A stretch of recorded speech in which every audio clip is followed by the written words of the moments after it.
Once in history's heart, engraved a tale of a special star which was born to mark the memory of two legendary figures whom through their strong friendship and trust created a glorious empire. Princess Seraphina, the daughter of the everlasting light kingdom, she was known as a sweet, loving, and kind princess who was loved by many. One special day, Princess Seraphina was having her huge and sweet 17th birthday party. Happy birthday, my dear princess. Thank you, Father. Since it's your 17th birthday, you may have two wishes. Father, I would love to have a big library in my house, and I would love to see other kingdoms around us. Alright then, my daughter. I think it's time for you to know the other kingdoms. And guards, build the princess the huge library she wanted. After a while of preparation, they both started their journey to the kingdom's secret border, where from there they could see more kingdoms. When they reached there, the princess was astonished by the beauty that the other kingdom had. The Snowflakes Kingdom, where the buildings and castles were made with magnificent snow fluffy ice. The Flower Kingdom, where all the paths were surrounded by beautiful flowers. The Gold Kingdom, where all the roads, even the mountains, were made of pure gold. But there's one kingdom that caught her attention. Oh my! Father, what is that kingdom called over the east coast? That's the Crystal Kingdom, our biggest enemy. Long ago, in your grandfather's era, they used to start a war on us. But why, Father?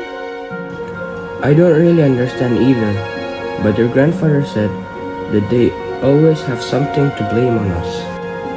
As Seraphina looked at the kingdom, there was something claiming in her heart that made her fall in love with the kingdom. She wondered why and what caused the war and hate between them. The kingdom was so beautiful that the skies over there were covered by crystal dust. From that day on, she tried to search for what caused so much hatred between them in every history book that she could find, but there was still no answer found. One day at the Crystal Kingdom, there was a big celebration because Prince Eryx, the son of Crystal Kingdom, who was known as a very ambitious and brave prince, he was admired by everyone, just won a special sword ceremony. His father, King Xander, was full of happiness. He wanted to go to the kingdom's prophet to ask furthermore about his son's future and blessings. When they got there, the old prophet sat with a slight frown and looked frightened as he looked at the magic crystal ball. Your son will be kidnapped and murdered by the Light Kingdom. What did you just say, Faran? My lord, please don't be angry at your servant, because the future can't be controlled nor stopped. But you can always take a step of precaution first. I say, if we kidnap the princess of the Light Kingdom, we may force them to give up, and for the bonus, we can get the Light Kingdom all for ourselves. I say, that's a brilliant idea indeed. I give the work for you. Don't disappoint me. With all my honor, I will succeed, Your Majesty's order. One fateful night, Princess Seraphina was sitting in her beautiful garden of radiant sunflowers, looking at the peaceful night stars above. I wonder, will my father and the Crystal Kingdom ever unite? Suddenly, there was a noise of cracks between the bushes. Seraphina thought it was just her cats or dogs playing around.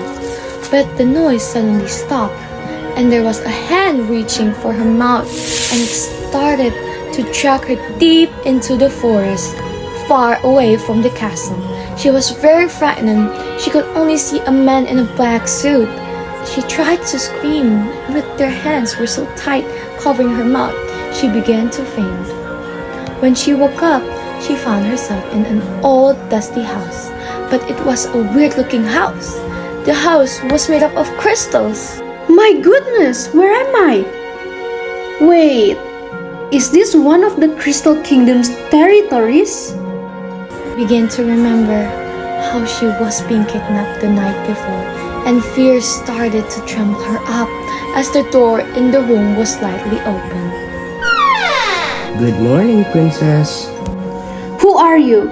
And what do you want from me? Oh, it's none of your business. Now hear me out. You will be staying here for maybe the rest of your life, and just wait and see your kingdom's doom. The man walked away and slammed the door shut, leaving the princess confused. He then went to the Crystal Palace and gave the king an update on the progress. But they didn't know that Prince Eryx was eavesdropping on their conversation behind a cracked door.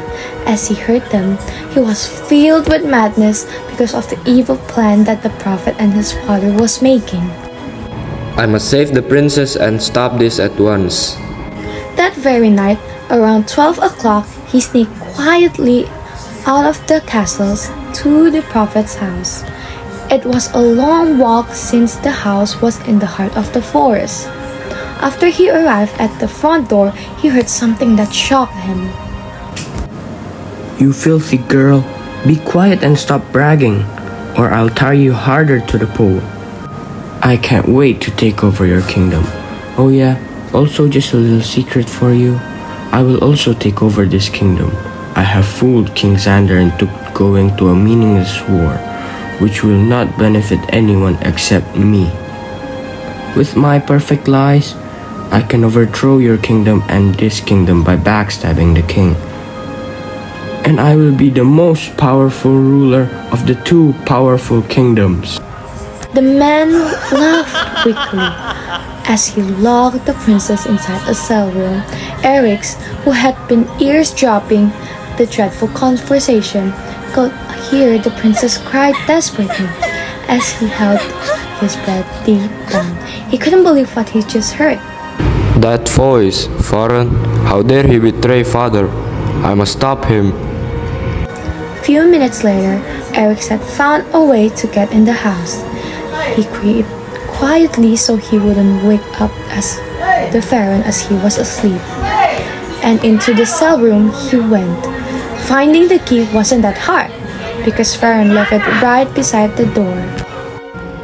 I wouldn't be surprised if he ever beat his thumb. Eryx slowly opened the cell door and went in without a noise. For a moment or two, he couldn't see anything as the room was dark. He then found the light and switch and turned it on. Who are you? I'm your friend, miss. I came here to help you out of this ridiculous evil place. How could I trust you wouldn't hurt me or anything? Oh well, it is not important whether you want to trust me or not. I'll still bring you out of here and end this wicked plan of the prophets. Eryx then cut off the ties on the princess' arms and feet, and together they escaped the house through a window in the cell room. Eryx brought them to his secret playhouse in the forest, where only he knew. He gave the princess a cup of fresh water and some bread to eat and freshen up. Thank you, I guess. Now, are you going to introduce yourself? And why should I? Well, I mean, I've saved you. I'm Seraphina, the princess of the everlasting light kingdom, whom somehow your man had kidnapped me here without specific reason. Oh, it was nice meeting you, princess, but don't get me wrong, that man belongs to the dungeon. He wasn't one of my people. Fine, but who are you really? Oh, sorry for delaying my introduction. I'm Prince Eryx, the son of this crystal kingdom. After they got to know each other a little bit, they started making plans to defeat the evil prophet. They searched in the books, trying to find what could help them. Look, I finally found it. A dragon? Yes, this is not a normal dragon. His name is Eryx, the witch killer. He was only a dragon that defeated 10,000 dark witches in the 5th century. Wow! But how will we find him? I mean, is he dead yet? The 5th century was like 90 years ago. No, he is not dead. He is an eternal dragon. And look here, the last place where he had lived is at the Silver Crest Mountain, which is... At the center of all kingdoms. Yes. After all the busy preparations finished, They started their new adventures to the Silver Crest Mountain. Meanwhile, at the castle, King Xander was very furious when the news of his son and the princess disappeared. You stupid old hag! How did the princess escape? And where is my son? My lord, please calm yourself down. We will definitely find them. But how? My lord, did you forget that we have the magic crystal ball? We could find them immediately. Said a mysterious man in a black veil that suddenly appeared in the room without anyone notice, not even the king. They went fast to the pharaoh's little house in the woods and began to ask the magic crystal ball about the kids. My lord, your prince had been taken away by the Light Kingdom. He had been put in the underground dungeon. What? How on earth did they capture him? Without thinking any further, or even asking about the prince's disappearance, King Xander immediately told his generals and soldiers to prepare, for he would start a war towards the Light Kingdom. Generals, soldiers, prepare all of your weapon and strength. We will have a war within 5 days with the Light Kingdom. King Xander ordered them. He didn't realize or notice the slight smile of victory on both pharaohs and the mysterious man's face. Far away from the kingdom, Eryx and Seraphina had almost reached their destination. They had faced 10 dangers along the way. One of them was to pass a bunch of scary-threatening mountain giants. They are 20 feet tall. Eryx and Seraphina must survive the giants' crazy behaviors, which at any time they can hit or trample or even kill them. The poisonous snakes. Eryx managed to distract the snake by killing a rabbit for the snake to smell and eat, and to cross a very steep cliff that was very slippery, so they both hold each other's hands. It has been 3 days, Eryx. We can do it, princess. Stay strong. We almost made to the mountain. Little that you know, throughout the past days, they had been helping and cheering each other out over all the challenging situation. They had trusted each other strongly. You know, Eryx, I guess I had misjudged you at the first place. You're not a bad person, nor a bad friend either. Glad that you realized that, princess. And also, I guess you're not that weak nor stupid at all. I guess I'll take back my words. Alright, I'm sorry, princess. And stop calling me princess. After that long, dreadful, and tiring journey, they finally reached the Silver Crest Mountain. They were amazed at first because from the outside it may look like a mountain, but the inside it was a marvelous looking castle. They began to call out the dragon. Oh, Skyrus, please come and help us. Then suddenly, there was a huge roar. Skyrus, the witch killer, was a humongous dragon, a very majestic and beautiful silver one. At first, Eryx and Seraphina were terrified, but there was something about the dragon that made them draw nearer and nearer to him and grow more comfortable. Hello there, little ones. What had brought you here? Oh, Skyrus, please help us to defeat the evil prophet. If you know, it was foreign. Eryx and Seraphina explained the evil plans that had been made so far by the weak prophet, and how he wanted to take over both Crystal and Light Kingdom for himself. Skyrus listened carefully, and with a sigh he said, Farron is not a prophet, my dear. He is a witch. I've been searching for him and one of his great friends for a very long time. We will have to immediately stop this cruel and selfish war, or they might create a great terror for the kingdoms. The next day, they fully prepared themselves.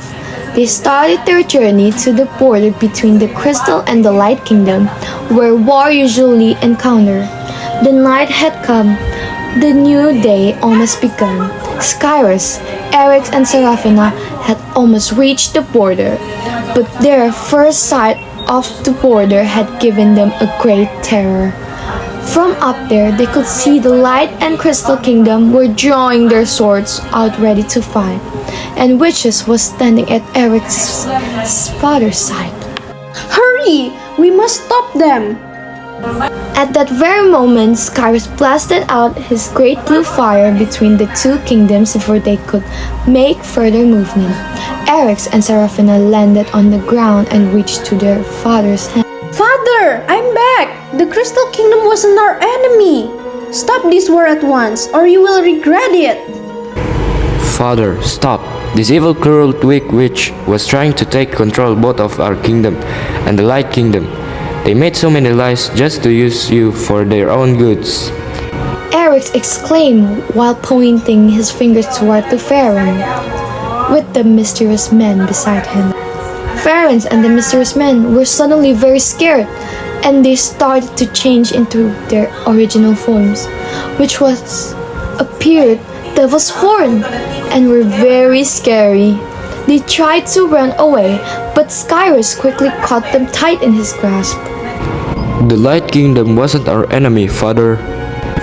When the truth was revealed, the two kings of each kingdom met. They apologized and made a peace treaty with each other, which was marked by the birth of a star, which united both the Light and Crystal Kingdoms. From now on, King Caspian and King Xander were best friends. When they died, Eryx and Seraphina got married and became a great king and queen. They changed the name of the kingdom that had become a very beautiful empire named Eldoria, where love, friendship, and justice, trust became its eternal beauty. The fate of the evil witches is still unknown until today, since they were taken away by Skyrus. The end.